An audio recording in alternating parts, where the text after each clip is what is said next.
Quer dizer que agora a Terra tem magos? Ah, magos? O que é real? Que mistérios estão além do alcance dos seus sentidos? Na raiz da existência, mente e matéria se encontram. Pensamentos moldam a realidade. Diário Mágico.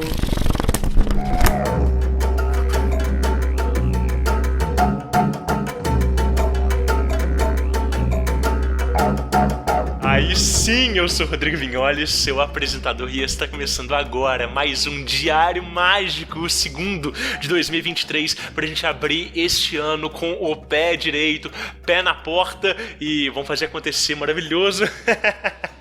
Eu tô animado assim porque eu já tô pensando aí nos próximos Páginas Abertas. Como a gente disse no episódio de abertura de ano, agora a gente vai divulgar os próximos 3 temas direto, porque aí vocês conseguem já se preparar, separar o relato de vocês e enviar. Então, olha só, agora em fevereiro, no dia 3 de fevereiro, sexta-feira, sempre às 8 horas da noite, lógico, o nosso tema é orações, né? A função da oração, ordenando o mundo através das palavras, né? Mas a gente não vai falar só de oração e de prece, a gente vai falar de mantra, a gente vai falar de decretos, a gente vai falar de afirmações de poder, a gente vai falar inclusive de ponto cantado, tá? Então, relatos com todas essas ferramentas de magia e de espiritualidade são bem-vindos. E aí, como é que vocês fazem para compartilhar o relato com a gente? Vocês podem ou mandar por e-mail, tá? No contato@diariomagico.com.br, né? No e-mail vocês podem escrever quantas linhas vocês quiserem, né? Dá pra ficar anônimo. Ah, Rodrigo, não quero participar, não quero falar o meu nome e tudo, não tem problema, né? Ou então você pode mandar áudio aí com a sua vozinha linda, maravilhosa, né? Esse áudio ele pode ter aí até 5, 6 minutos no máximo, não pode passar muito disso, senão a gente não consegue, né, sintetizar e encaixar no episódio, mas esse áudio ele pode ser justamente contando esses relatos, essas histórias todas, tá? Então não só é muito bem-vindo, como nós esperamos que vocês compartilhem conosco as experiências de vocês. Então, no dia 3 de fevereiro, a gente vai falar sobre orações, tá? E aí, em março, também no dia 3, a gente vai falar sobre sonhos, né? As diversas camadas do mundo astral.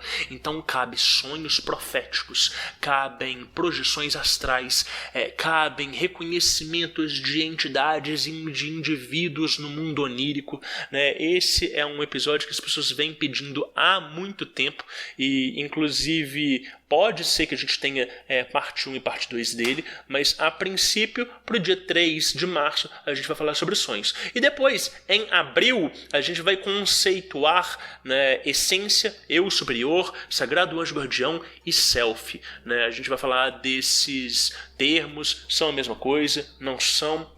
Como é que um se relaciona com o outro, né? Você tem experiências com o seu sagrado anjo guardião, né? Tem experiências da expressão da sua essência, consegue enxergar isso, né, diante de si, né, na sua expressão no mundo.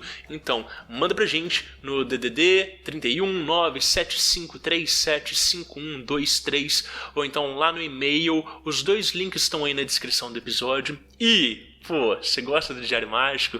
Gosta de ver esse projeto acontecendo? Escutou aí já os primeiros episódios do ano e falou assim: ó, Diário Mágico tá pegando fogo, o negócio tá fluindo lindão, quero ajudar isso a acontecer. Então entra lá no apoia.se/Diário Mágico e contribua com a gente. Qualquer faixa de apoio, você vai fazer parte do nosso grupo e vai poder trocar ideia conosco, votar nos próximos temas do Páginas Abertas, né, e contribuir um pouquinho com essa nossa egrégora.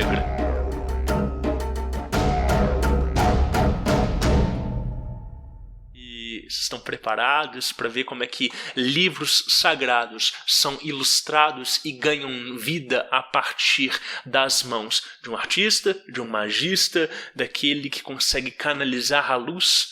Então, vamos lá? Vamos abrir esse diário? Folhas brancas sem pautas para transbordar à vontade.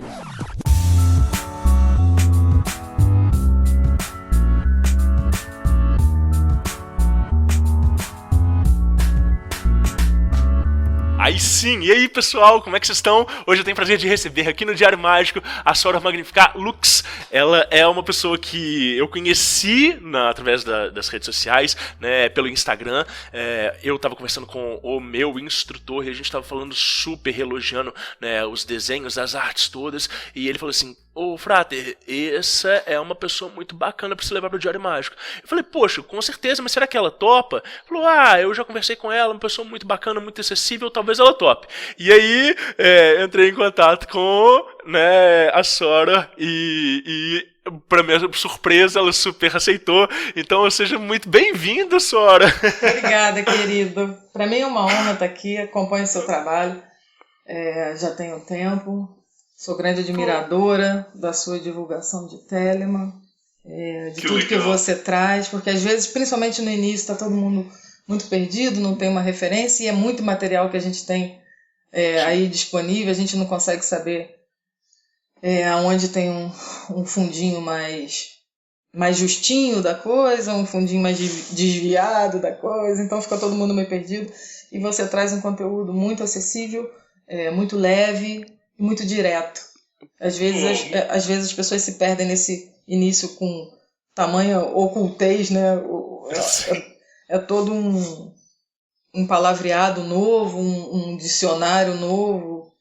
E aí quando você se depara com uma pessoa que está lidando ali e te passando as coisas diretamente, ajuda bastante. Muito obrigada. Pô, me ajudou muito. Você, que legal. E ainda que ajuda. Legal, fico muito feliz e muito honrado. Imagina, honra é minha.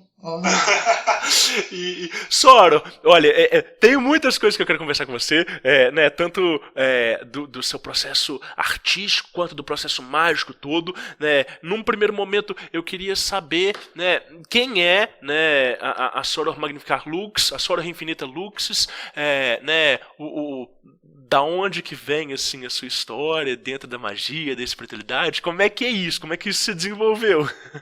Então, se há 10 anos você me perguntasse, ou você me contasse que eu estaria aqui hoje, eu ia rir de gargalhadas, rolar no chão, te internar, porque eu ia falar: você tá louco.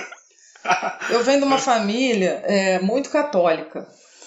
Minha avó era da Legião de Maria, para você ter uma ideia. Padres andando pela casa. Fazia peregrinação com imagem de Nossa Senhora pela casa das pessoas. Sim. Então, eu acho que a coisa toda começou comigo da forma que eu acho que começa com todo mundo, né? A gente nasce muito próximo do ser, né? Muito próximo da nossa essência. E a gente se desvincula disso em algum momento para se formatar, né? Para caber, encaixar dentro dessa sociedade que a gente vive. E depois, e somos formatados também, né? Dentro do ambiente que a gente se encontra, com as pessoas do nosso convívio, né? Nossa cultura, nossa hereditariedade, isso tudo tem um peso muito forte. E aí chega um determinado momento que você começa a fazer o seu caminho de volta, né? Eu sempre fui uma pessoa que eu acabava retornando para os valores da minha família. Então, por mais que eu quisesse, em determinado momento, voar, eu acabava voltando com todo aquele conceito católico, que não sei se todo mundo conhece, mas quem conhece sabe que tem um peso muito grande, né? E eu acho que eu tive uns 3 momentos de amadurecimento antes de conhecer Telemann, e eles são assim, consecutivos, que foi a maternidade, né? Ser mãe me transformou em mulher. Eu acredito que eu tenha sido... Eu não sei se isso acontece com todas as mulheres, mas eu vejo isso em algumas mulheres. Mas eu acredito que eu tenha sido muito infantil até esse determinado ponto, porque a gente é muito autocentrada, e até mesmo dentro de um casamento a gente vive muito aquela dupla ali, né? E quando você é mãe, você descentraliza, né? Uhum. Você olha para aquele serzinho que está ali, te esperando, te procurando, e que depende de você naquele momento. E o outro amadurecimento é uma consequência disso. Foi o meu divórcio. Foi a minha primeira torre, porque você deixa de falar a mesma língua, né? Eu deixei de falar a mesma língua. Ou você une, né, e fortalece seus vínculos, ou você desfaz. Ali eu tive a minha primeira ruptura e eu consegui me desfazer. Não foi um término desse de novela mexicana, desses dramalhões, nem nada.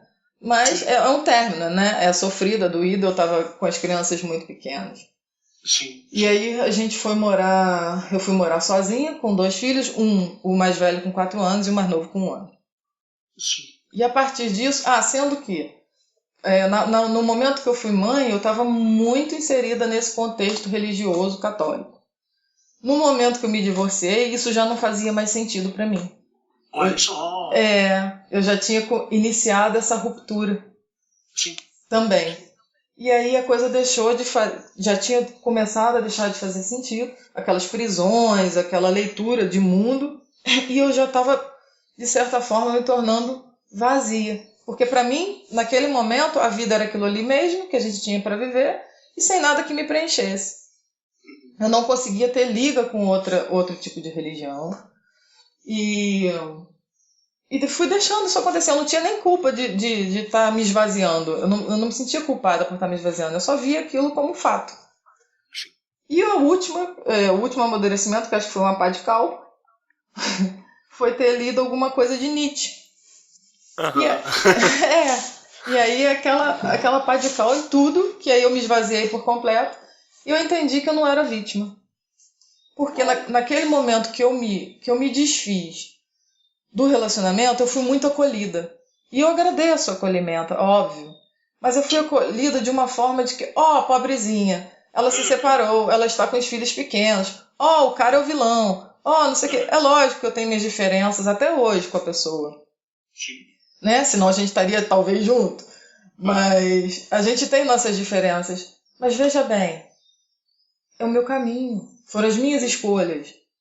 E aí eu tirei a culpa dele e trouxe a responsabilidade para mim, dos meus atos. Não que as pessoas não tenham atos que te levem a isso. Não que não exista isso. Mas são escolhas minhas. Né? Então, a pá de cal foi eu deixar de me vitimizar. E foi nesse momento que eu estava oca, vazia, achando que eu não encontraria mais esse sentido, esse preenchimento, que Telemann entrou na minha vida.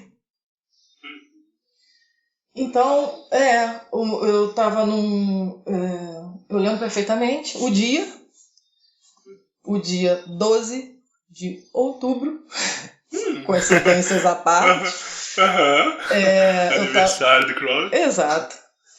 Eu estava no hospital, meu filho mais novo tinha quebrado o cotovelo, estava fazendo a 2ª cirurgia para retirada dos pinos. Nossa. Aquelas coisas que a gente passa, normais. Mas um momento criança, delicado. Um momento delicado, um momento mais chatinho. E eu me deparei com Telemann. Quando eu me deparei com Telemann, eu falei, existe um algo mais? Eu estava tão distante disso tudo, eu estava tão bloqueada para tudo isso. Eu vou te dar um exemplo. Lá em casa, a casa deve ter uns 20 anos, mais ou menos, ou mais que a nossa. A casa pertenceu a uma família antes. Quando eu iniciei meus estudos, eu estava... sempre o quarto do meu irmão pertenceu a outra pessoa, tinha os adesivos na janela. Minha mãe tirou os adesivos e um adesivo pequeno havia ficado. Nunca olhei para o adesivo 2 vezes. Estou eu estudando, começo de estudo, começo de carreira. Estou eu estudando, me deparo com uma imagem do tetragrammaton. Falei, já vi isso? Onde que eu vi isso? Aonde? Na janela. Tava sempre ali e eu nunca tinha parado para olhar 2 vezes. E eu nunca tinha... Você entende? Sim. Quando a gente não tem prontidão, não adianta olhar porque não tem acesso. Eu tinha dor eu tinha dor de cabeça com um cheiro de incenso. Hoje em dia, se eu sentir um determinado perfume de um incenso, eu nem tô mais aqui. A abertura é tanta que você se abre, se você se joga e você vai naquela direção. E no entanto, eu falava, porra, quem que gosta de incenso nessa vida? Olha só. Então, eu tinha todos esses bloqueios e eu não fui uma pessoa que teve dentro do ocultismo, do oculto, esse tempo inteiro. Então, descobri que existe uma verdade por trás disso tudo. Uma verdade a gente fala isso, parece idealismo, né? Utopia, ilusão, mas aquilo ali que permanece, aquilo que é único, aquilo que vem sendo passado, existe uma essência, entender que existe uma essência e que você está ali fazendo parte daquilo, e que você está fazendo o teu caminho, e você tem um sentido para tudo aquilo, porra, eu fui preenchida novamente. E isso foi Telemann na minha vida. No dia... E aí também, aí foi uma escolha minha, mas no dia 1º de dezembro eu resolvi entrar em contato com o meu instrutor e iniciar meus estudos. Beleza, namorei bastante os livros, estudei bastante, me dediquei, meditei muito, fiz as práticas que a gente começa se descobrindo. Sim. E quando chegou o momento de eu firmar meu compromisso com a ordem. Aí é que eu acho que vem uma sequência bacana de acontecimentos. Que de fora e no olho do furacão, a gente não percebe tanto. Mas depois que a coisa passa, que você assimila tudo que você viveu, você vê um sentido, uma experiência que você jamais teve antes. E que não existe explicação para aquilo, a não ser viver aquilo, a não ser se entregar para aquilo. Eu assinei meu juramento em julho. Um mês e 10 dias depois, eu fui para a casa da minha avó, a casa que eu falei que eu gosto de ficar. A casa seria alugada, então era meio que uma despedida, já não tinha mais nada dentro da casa, mas como era uma casa muito grande, com quintal, essas coisas, eu levei meus filhos, é uma cidade próxima, a gente tomou um banho de piscina, fiz um piqueniquezinho, não sei o que, e saí de perto e fui meditar. Por coincidência também, a minha baqueta, a minha varinha, né, eu colhi de lá. Não de uma veleira, não de uma amendoeira, mas de uma castanheira. Nossa, são primas. que legal. São primas, é próximo. Não tinha veleira e amendoeira à mão. Mas assim, sem saber, eu nem sabia o que eu estava fazendo nesse momento, né? E tirei também uns gravetos de uma figueira, porque eu amo figo. Enfim, mas são coincidências. E aí sentei para meditar e nesse dia, nessa meditação, me veio um anjo. Eu estava muito próxima de Mercúrio, eu estava muito ligada às coisas mercuriais. E me veio um anjo nessa meditação. A minha visão subia de baixo para cima. Eu via as penas mais próximas de plumas se movimentando com a brisa. O centro desse anjo era tipo um caduceu, né, com um infinito ali, como se fosse um DNA, né, aquilo que a gente já conhece, o símbolo que a gente já conhece. Só que ao invés do caduceu em si, era uma espada virada para baixo. E eu subia aquilo gradativamente, mas eu não conseguia chegar na cabeça do anjo. E aquilo me irritava, porque eu continuava, eu voltava de novo a visão, ia subindo para o anjo. Quando chegava na cabeça, a cabeça não me aparecia. E acabei chamando esse desenho de O Anjo Sem Cabeça. Mas então, cheguei em casa nesse dia. E a partir daí, eu falei, cara, eu não queria perder isso. Mexi lá com os meus gravetos, lixei o que eu tinha que lixar. Eu falei, não queria perder isso. Eu vou desenhar. E aí, 1 ano, 1 mês e 10 dias, na verdade. 1 mês e 10 dias depois que eu assinei meu juramento de probacionista, eu comecei a desenhar. E não parei mais. Eu não desenhava anteriormente. Não desenhava anteriormente. Eu gostava de lidar com essas coisas, gostava de lidar com artesanato, uma madeirinha, mas não tinha habilidade, nem acredito, hoje em dia, nem acredito que eu tenha. Na verdade, é só uma expressão minha, As pessoas falam artista, artista, eu fico toda feliz, toda boba, né? Mas, assim, pra mim é muito nesse sentido. E dali em diante eu não parei mais de desenhar. Um mês depois, olha a sequência. Um mês depois, eu fui demitida. Claro, probação, lógico, né? Os ajustamentos, né? Que na hora, você dentro do olho do furacão, né? É o olho do furacão. E aí fui demitida. Um pouquinho antes de eu ser demitida, eu tive vontade de desenhar o 65, porque já estava ali para eu estudar. E aí, quando eu abri o 65, olhei o 65, eu falei, o quê? Eu cheguei a fazer um desenho, um rascunho, eu falei, não tenho habilidade para isso não. Deixei a ideia de lado, não levei à frente e fui demitida. Quando eu fui demitida, depois que eu fui demitida, eu tive uma experiência nesse meio do caminho que eu acho que foi uma experiência de abertura muito grande, onde essa ideia do 65 que tinha ficado para trás é como se ela tivesse começado a fermentar novamente. E aí, em dezembro, isso foi em outubro, em dezembro, eu desenhei o 65. Em dezembro, o primeiro que eu fiz, eu cheguei a desenhar para ver se ia ficar do jeito que eu queria. Sabia que meus traços com pincel não são traços finos, são traços grossos e grotescos. E resolvi fazer a caneta, resolvi fazer no nanquim. E aí gostei do resultado, só que naquele dia, naquele começo de dezembro, eu fiz os 39 desenhos. Naquele momento, eu rascunhei os 39 desenhos. E da forma que eu estava, eu levei 40 dias, 30 dias, mais ou menos, desenhando os 39 desenhos. Por que eu falo que aquilo ali foi especial para mim? Eu não percebia que eu estava entregue. Eu não percebia a energia que me atravessava. Eu não era uma coisa que eu pudesse virar e falar assim, opa, agora eu vou me concentrar, agora eu quero que isso aconteça dessa forma. Não, simplesmente aconteceu. Por essa série de acontecimentos, né? Houve essa abertura, e dessa abertura houve esse tipo de contato. E aí o 65 saiu. E eu fui desenhando. Eu desenhava horas por dia. Eu não tinha prática, então era uma coisa que me sacrificava. Mas eu tinha tempo. Sim. Né? Porque eu não estava trabalhando.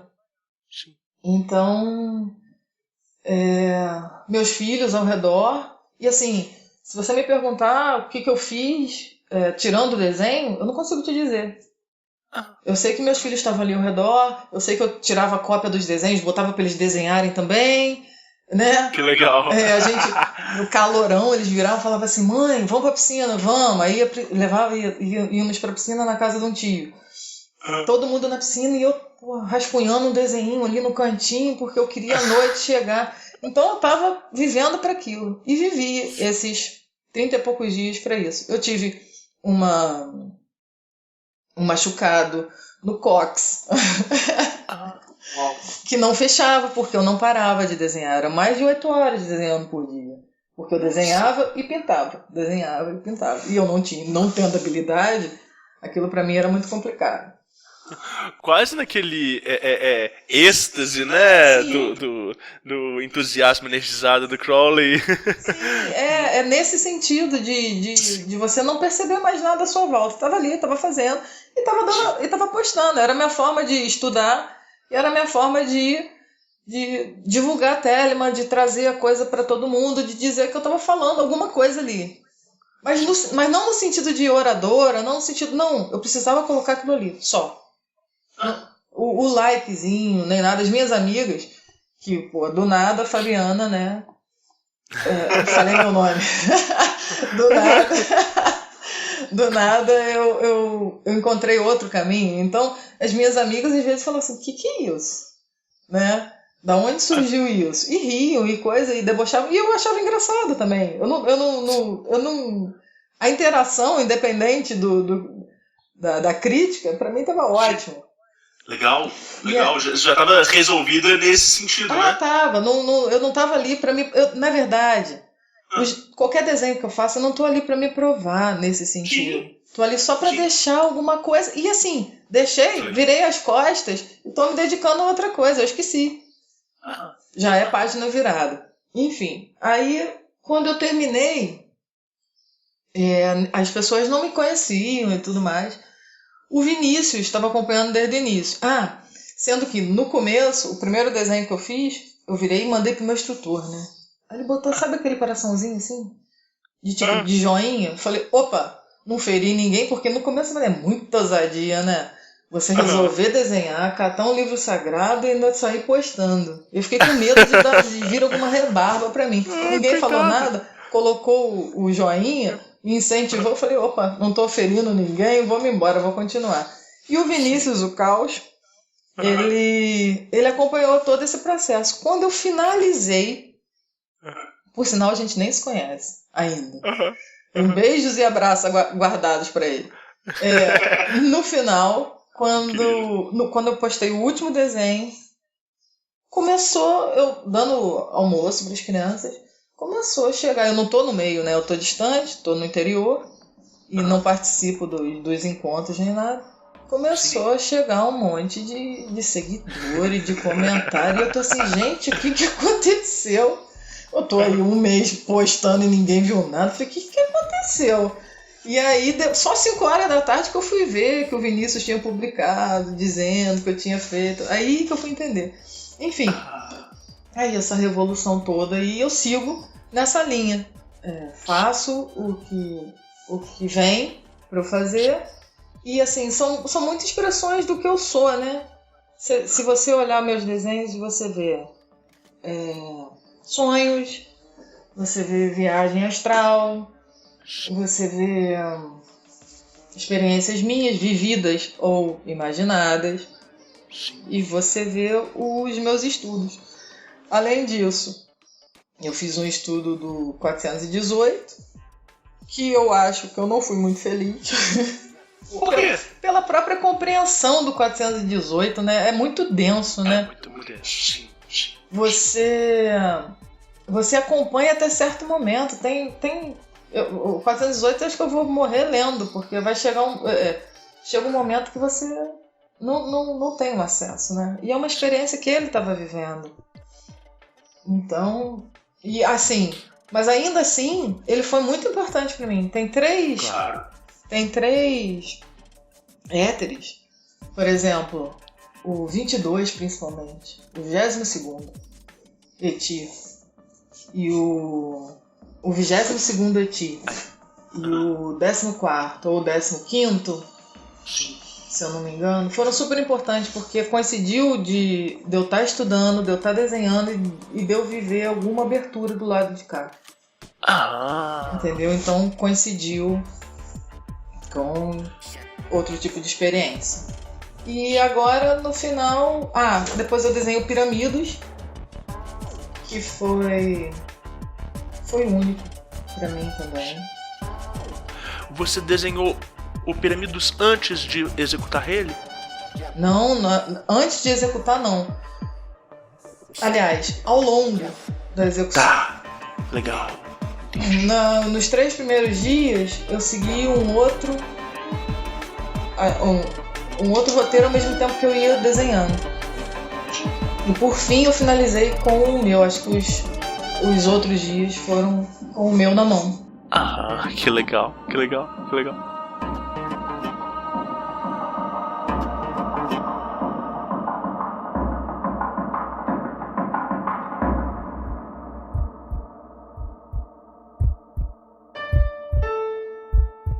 Não importa o que dizem a você, palavras e ideias podem mudar o mundo.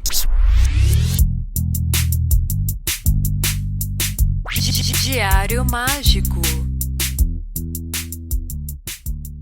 Bom, pro pessoal que tá ouvindo, eu vou te pedir depois pra passar as redes todas, mas pra quem tá ouvindo e quiser ir acompanhando as artes da Soror, né, o Instagram é @, Infinite.lucis. Sim, isso.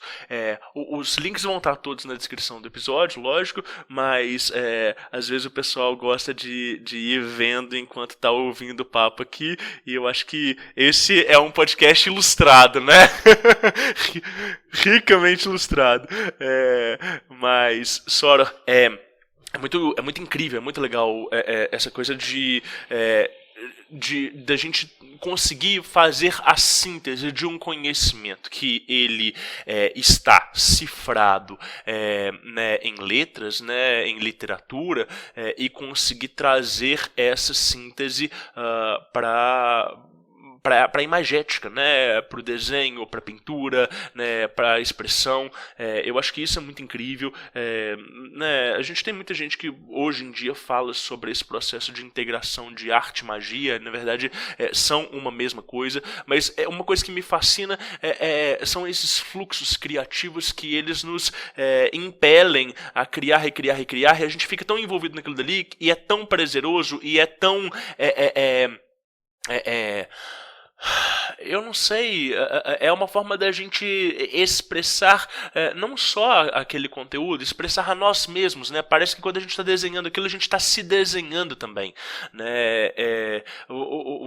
Eu escuto você falando do seu processo, e eu me lembro, assim, que eu passei por um processo bem similar 1 ano atrás, de começar a receber um monte de inspirações de desenhos, né? As pessoas nem conhecem esses desenhos porque eu nunca publiquei eles, e tem um motivo para isso, assim, né? Ainda vão vir ao mundo no tempo certo.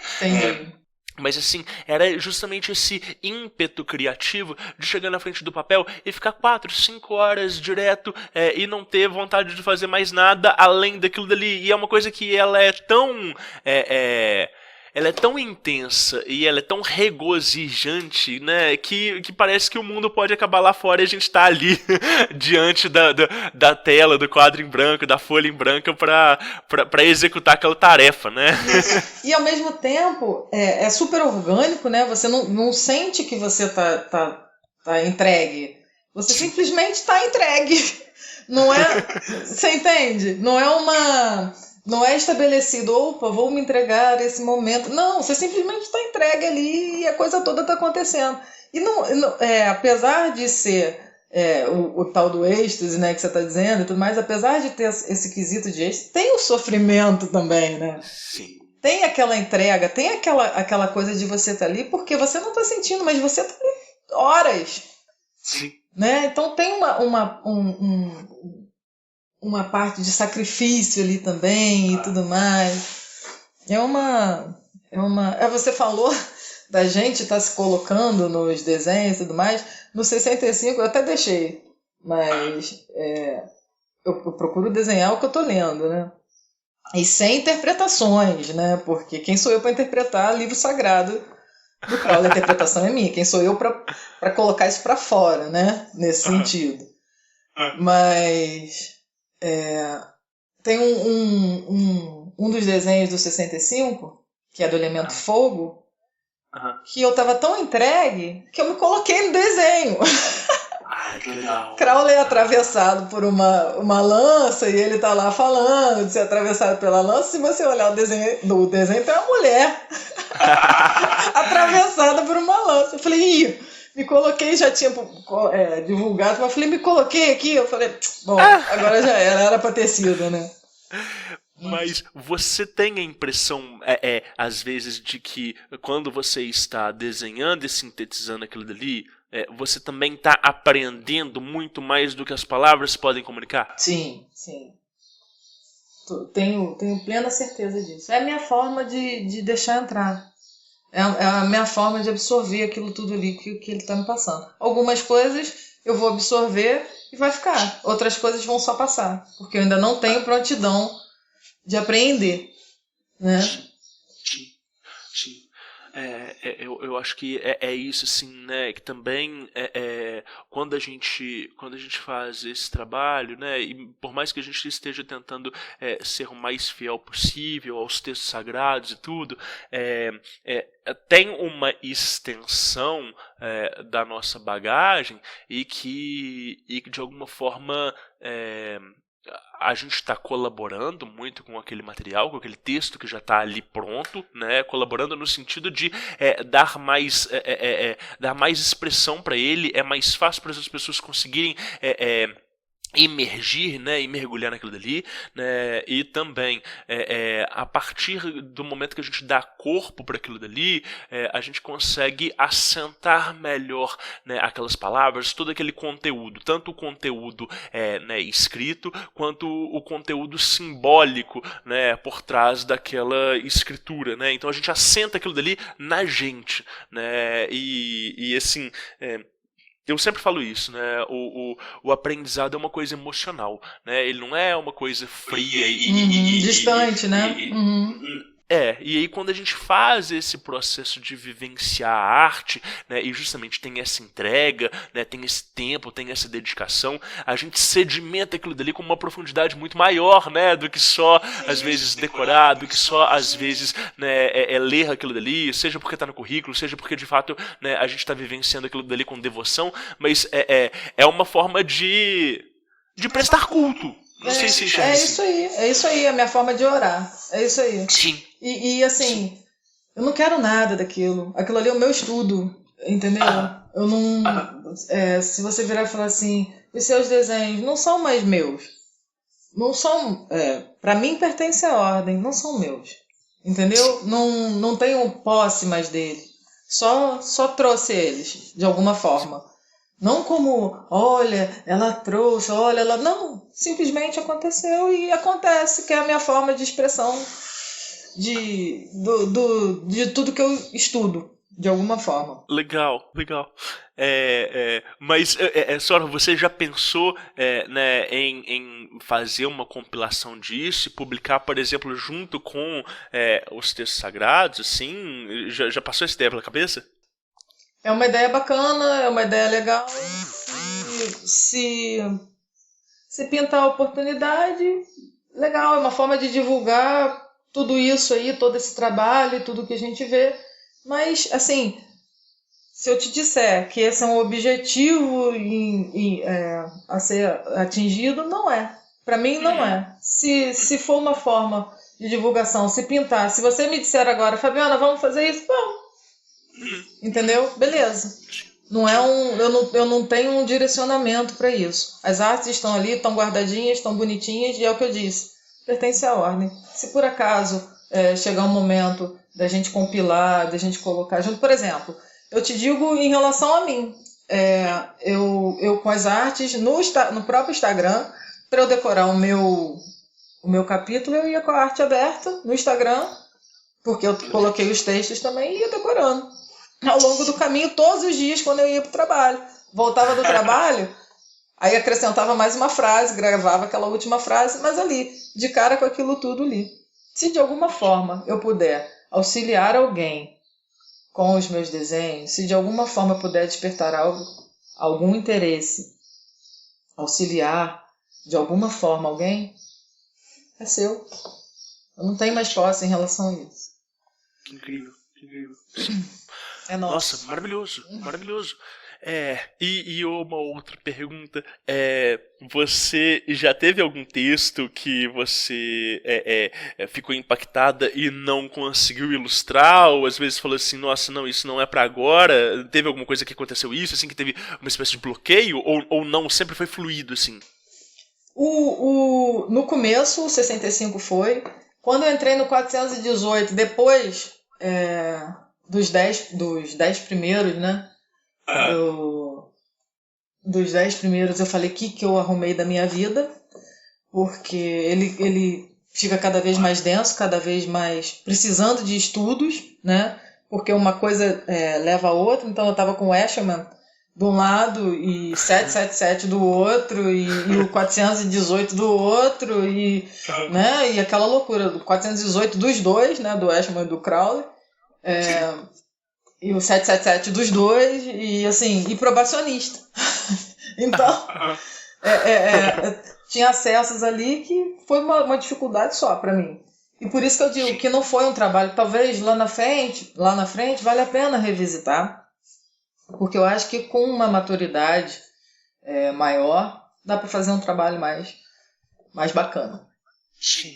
E o Liber 7 também não é um livro fácil de desenhar, não. Não, de fato, tá.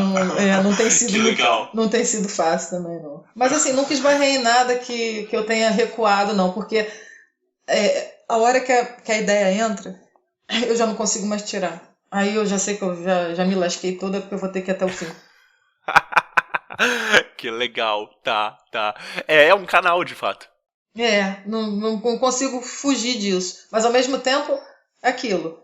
É entrega, eu não consigo te prever quanto tempo vai levar, mas acabou. Eu já estou pronta para outra. Sim. Nossa, maravilhoso, tá.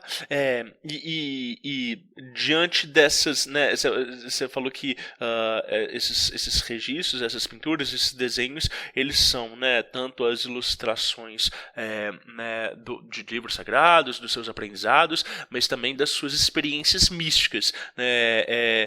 Teve alguma coisa assim que te impactou, que te impressionou dentro dessa vivência, né, esotérica até então, Soror? Alguma coisa que você acha que vale a pena compartilhar aqui? Alguma história que te chama a atenção? Olha, eu posso dizer que todos os desenhos ali são de alguma forma alguma história, né? Eu tive um sonho, e esse sonho está até desenhado. Eu tive um sonho que me impactou bastante. Foi um sonho muito representativo, um sonho muito...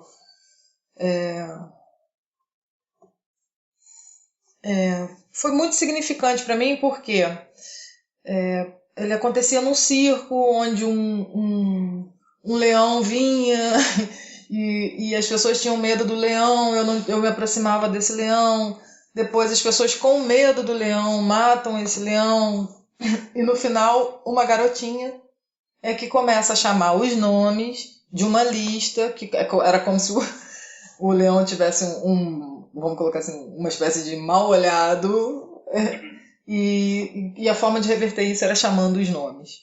E aí essa garotinha começa a chamar o nome e o leão revive e por fim a gente ainda se encontra, alguma coisa nesse sentido. Tudo meu é muito assim. Às vezes numa meditação, tem uma meditação que eu fiquei 4 dias, toda vez que eu meditava eu via aquela figura, e fiz vários desenhos até chegar no último. Tá tudo lá no Instagram também. E assim vai. E todas as outras experiências, né? Porque eu tenho muito nu, eu não tenho não tenho dificuldade em colocar o nu ali, porque todas as vezes que eu coloco o nu, eu não estou dizendo nu só no sentido do corpo, não. Na verdade, nem é no sentido do corpo. É nu no sentido de entrega, é nu no sentido de livre, né? Então eu tenho muito nu, eu tenho muitas experiências minhas específicas nesse sentido. E tá tudo ali, entregue. Sim. É inevitável perguntar se você já pensou ou se de fato já ilustrou um tarô, assim. O que você pensa sobre isso? Ainda não, vai chegar a minha hora, né? O que acontece? Eu estava conversando até com o Frate 418, eu vivo muito dentro do meu grau. Por mais que a gente olhe e veja outras coisas, eu vivo o meu grau, eu gosto de viver o meu grau. Então, aconteceu até ele falar assim, sobre pantáculo e tudo mais, você já viu algum pantáculo? Eu falei assim, não. Sabe por quê? Eu sei que eu vou me influenciar se eu ficar buscando, se eu ficar olhando, é lógico que tem aquela imaturidade da gente não saber o que vem e tudo mais, mas e a parte da descoberta mesmo? Sim. Que você está ali disposto a colocar. Então, como ainda não é muito, eu não tenho essa ideia muito madura do tarô em si, do desenho do tarô em si. Que legal. E aí eu vou segurando. Por exemplo, a confecção do óleo de Abramelin. Eu estou no interior. Algumas coisas são difíceis. Sim. É uma cidade de 100 mil habitantes. E aí eu comecei a perturbar a vida do meu instrutor. Cara, o óleo, e eu com receio dos óleos que você encontra pela internet. A perfumista que fazia os óleos parou de fazer. Sim. E tudo mais. E eu atrás do óleo. E até o ponto que eu falei assim, quer saber? Chega. Aí eu mesma fiz meu óleo e aquilo para mim foi super prazeroso e tudo mais, e eu desvinculei.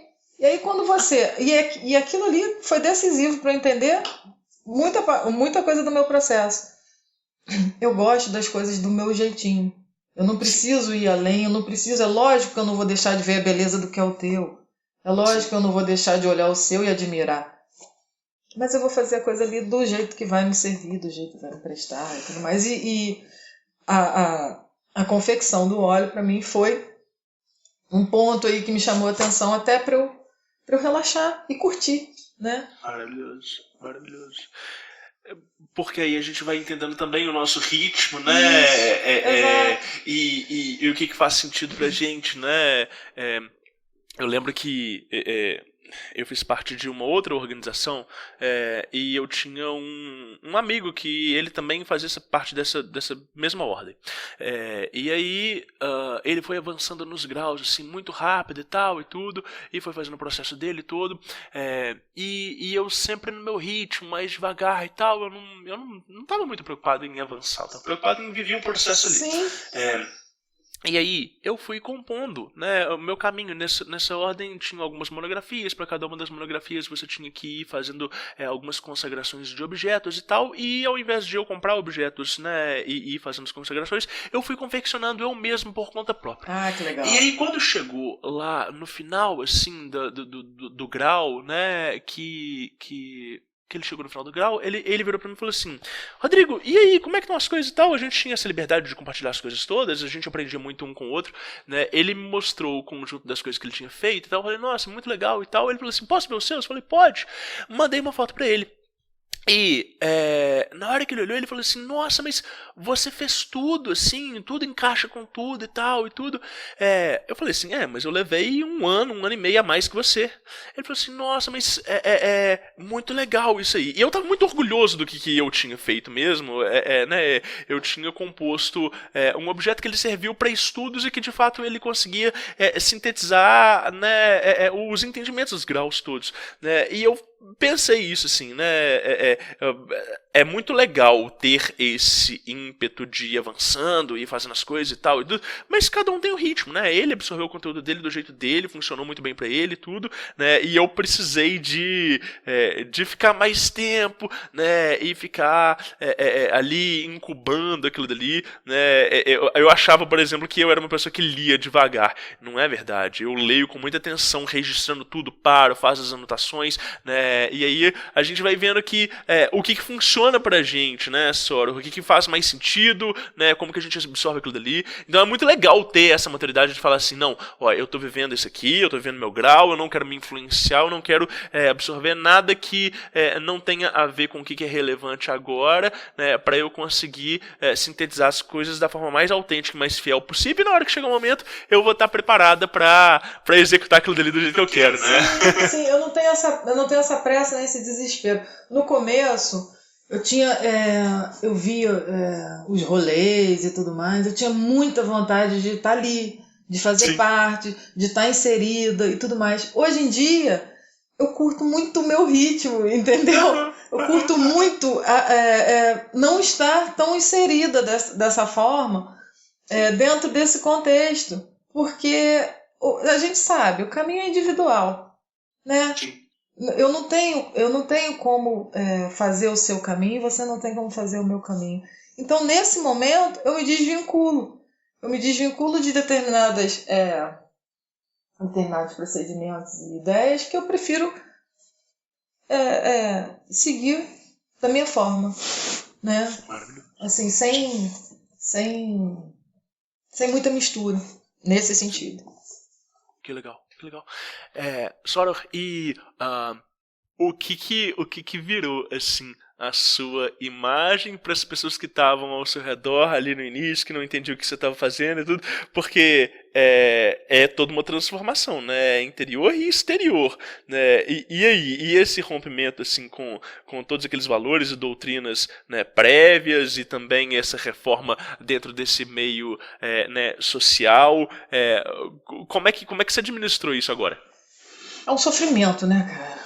Não é um processo. Pra gente é libertador, você quer viver aquilo, você quer berrar aquilo, você quer, né? Você não tá preocupada. Mas as pessoas que não compreendem, elas reagem a isso tudo, cada um de uma forma diferente, né? Eu tenho amigas que me conhecem há muito tempo e que aceitaram perfeitamente a transição. E entenderam que, porra, beleza. Essa é a Fabiana, essa é a escolha dela. Falei meu nome de novo. E aí, tudo bem, tá entendido. Tenho pessoas que viraram pra mim, amigas que viraram pra mim e falaram assim: mas cadê a Fabiana que eu conheço? Porque queriam uma opinião minha de uma coisa que tenha vivido, e eu tava sempre ali, dona da verdade, né?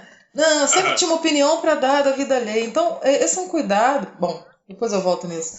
Mas sempre ali, com uma opinião forte, de cunho moral e tudo mais, pra dar ali naquele bate-papo.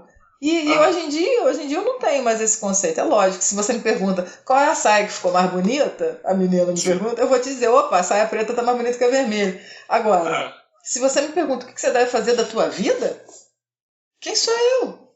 Como que eu vou te dizer o que você deve fazer? Quem vai viver a tua vida por você, né? Então, essas mudanças aconteceram. E tem um lado que a gente não tem como sair berrando aos quatro cantos. Tem um lado que você é o que você é, você sabe o que você é, isso basta.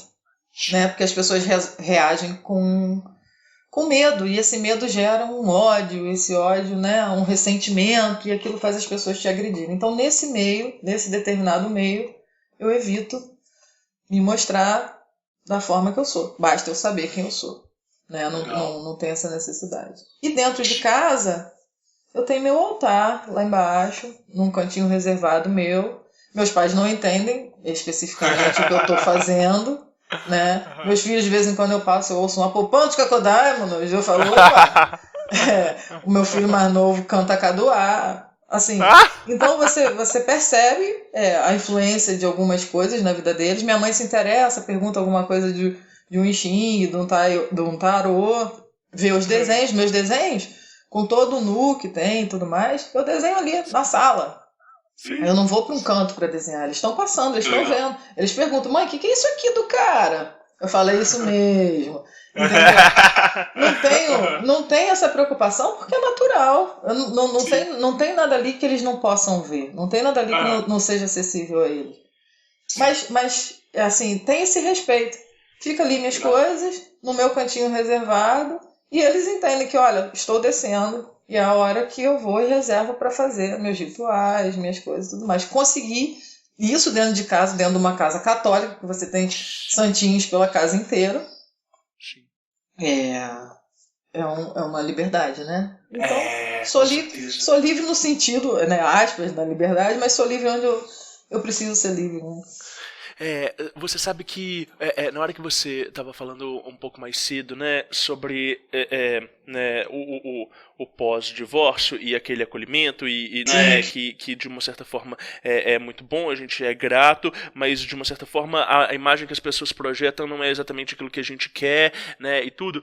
Me lembra muito de um trecho da Joan Fortin, né, quando ela fala ali no romance dela das sacerdotisas da lua e nas sacerdotisas do mar primeiro, que ela escolhe, né, a sacerdotisa, ela escolhe um homem que ele tem uma imaginação ativa forte, porque ela precisava que alguém visse ela na imagem mágica que ela era de fato, para que ela conseguisse assumir a forma da potência dela, né? Então ela precisava de um reconhecimento externo de alguém que fosse válido, que tivesse, né, uma potência, uma vontade, né, vívida, né, para ela conseguir de uma certa forma, se entranhar com toda a potência do que ela era, né? E esse conceito na obra da Joan Fortin é muito interessante, assim, de entender que né, a gente vai criando o receptáculo, né, daquilo que vai armazenar todo o poder e a potência de quem nós somos.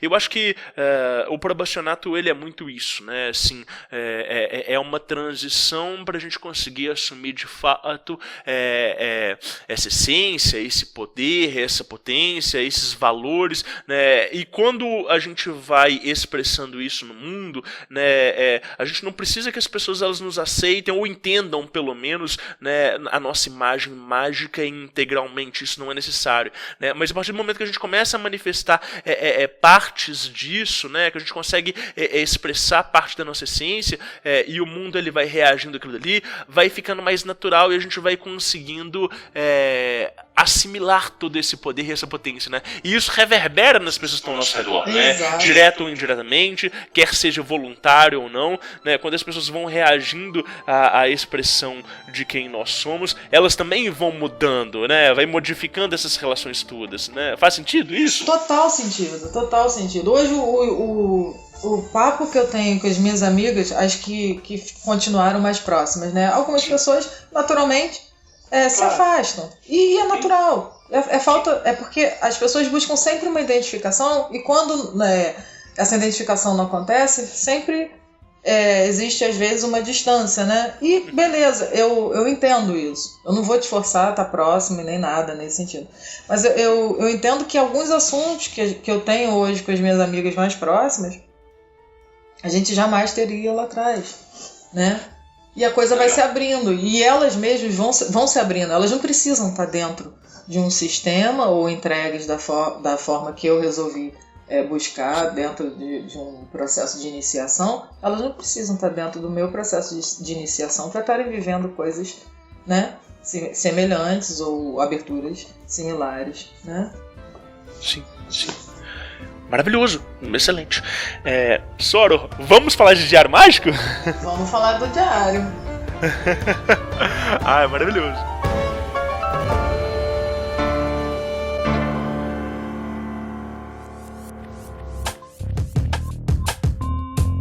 Através do diário mágico, o futuro degusta o passado.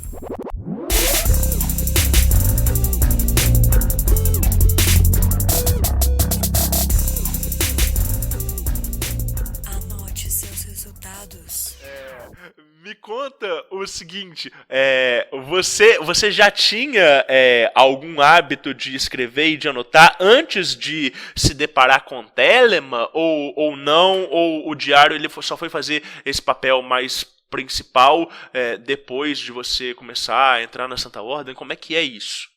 Então, tinha uma coisa muito infantil, de adolescente, de registrinho de diário, e que até achei um outro dia, mas era uma coisa mais namoro do que a praticidade do nosso diário e o registro do nosso diário de hoje, né? Mas tem um registro ou outro ali que eu vejo algumas coisas da minha vida no momento, da época e tudo mais. Mas foi a partir quando eu comecei a estudar, como estudante dos mistérios, eu comecei a colocar todas as práticas, tudo que eu estava vendo, os livros, tudo que eu estudava, dentro dos diários. Eram físicos, eu carregava para um lado para o outro, com amor louco, só que eu acho que eu devo ter era uma média de uns 4 por ano, né? Então, eu escrevia bastante. Então, esse ano eu resolvi transformar tudo em digital, porque eu consigo abrir outras frentes também, né? E eu gostava, assim, de fazer a capa, de deixar ele todo bonitinho, não era só um simples papel, não. Eu tinha todo aquele processo de escolha e de você olhar e aquilo tá do jeito que você queria, porque eu chamava o meu de meu precioso. Meu precioso pra lá, meu precioso pra cá. Que legal. Você comprava um caderno e personalizava ou não? Você fazia tudo do zero? Então, já tive caderno, personalizei. Não fazia tudo do zero, não. Eu adoraria ter essa técnica, mas eu não tenho certeza que eu não vou ter saco, que eu vou sair com o cabelo grudado, com a roupa grudada. Não vou ter essa habilidade. Adoraria ter, mas acredito que eu não teria. Pegava um caderno, personalizava, ou fichários, personalizava. Teve um momento que o fichário me foi muito útil. Sim. E que eu conseguia fazer as divisões de dia a dia e práticas e meditação, mas começou a fiquei com o espaço físico muito comprometido, né? E aí esse ano. Porque guardar essa quantidade de volumes é difícil, né? É difícil, eu adoraria continuar. Mas não é tão prático, né? Porque a gente tem que carregar para tudo quanto é lado. Sim. E apesar da gente sempre ter um recursinho de WhatsApp mesmo, de você ter o seu grupinho ali, que é só você, apesar desse recurso para algumas coisas pontuais, eu sempre gostei muito de escrever e tudo mais. Sinto falta de estar escrevendo, né? Do hábito de catar o papel e escrever. Mas e tem me facilitado porque eu abri as frentes, né? Dentro do meu diário você tem tudo. Mas aí eu consegui abrir frente de viagem, frente de outro tipo de técnica e tudo mais, sonhos.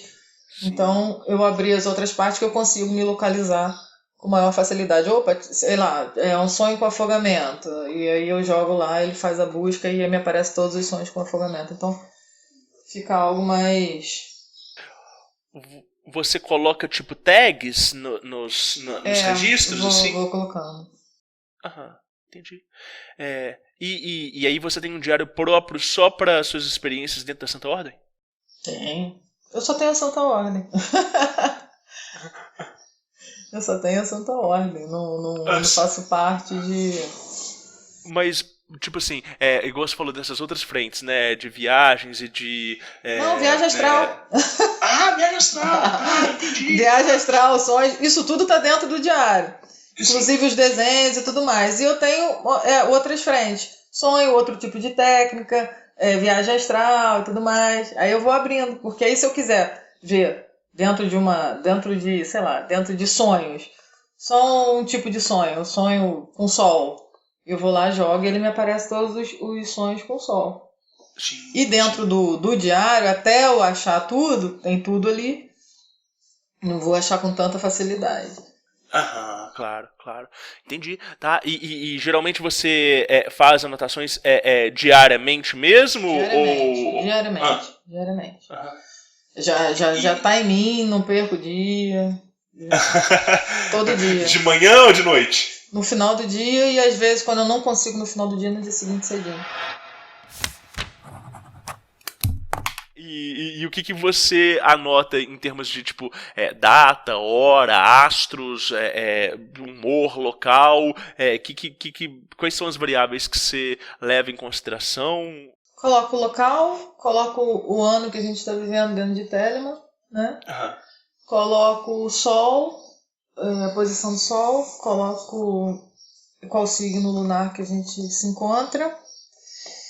E aí eu coloco meu ritual diário.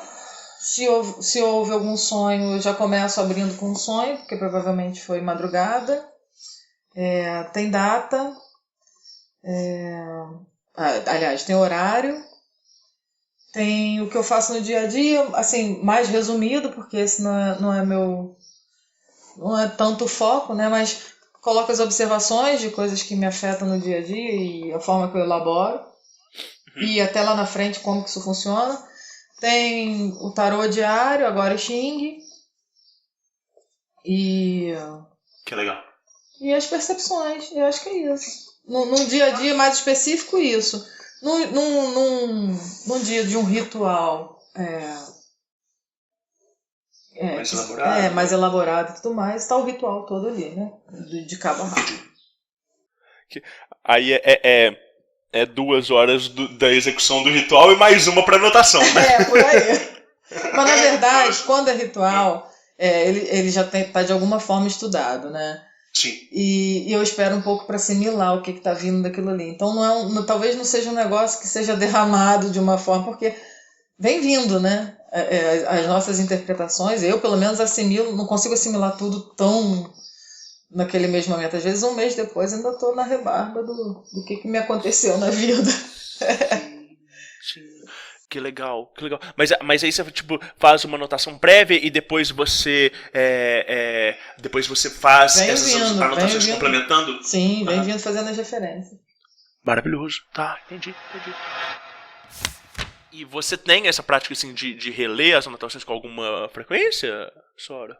Tenho, eu refiz isso refiz agora recentemente, porque como eu na verdade foi até ouvindo o Diário Mágico, eu só tô com o nome dela na cabeça, não tô com o nome da Sora, nem vou falar.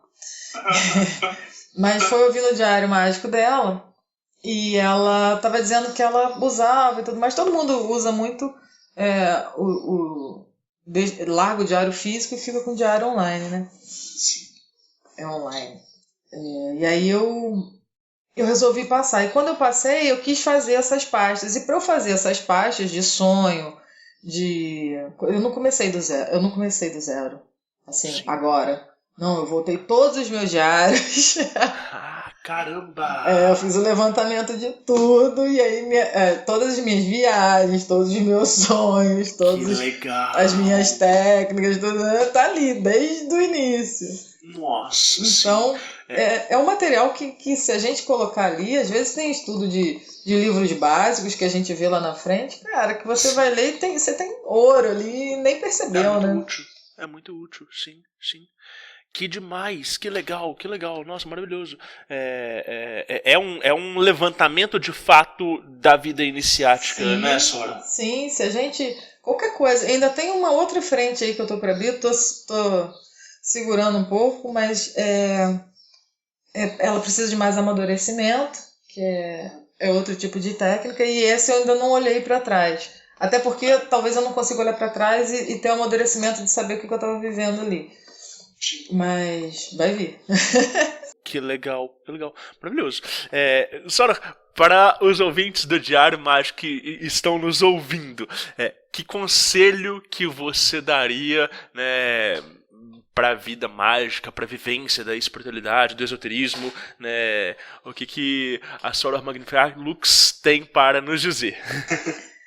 Olha, eu não sei se eu sou a pessoa mais adequada para dar conselho.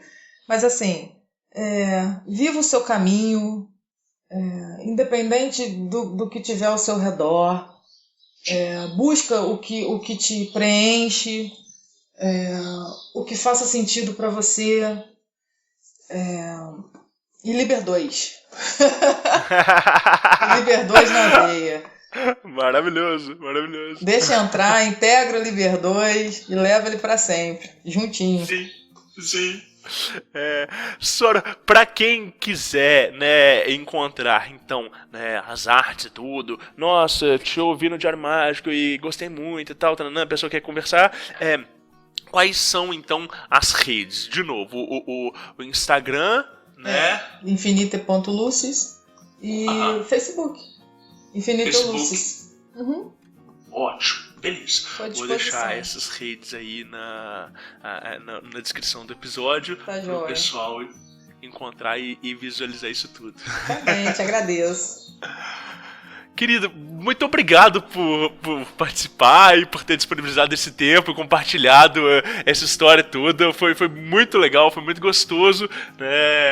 Fiquei muito feliz. Rodrigo. Um prazer também estar aqui. Fiquei meio tensa aí no meio do caminho.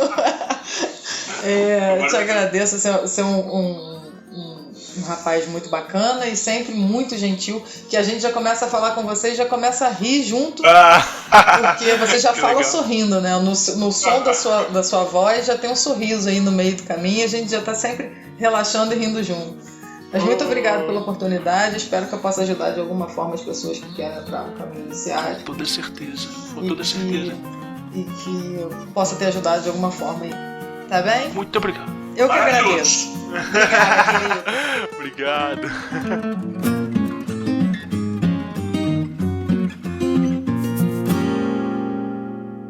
Aí sim, se você ouviu esse episódio até aqui, eu espero que você tenha gostado. Eu agradeço muito a audiência.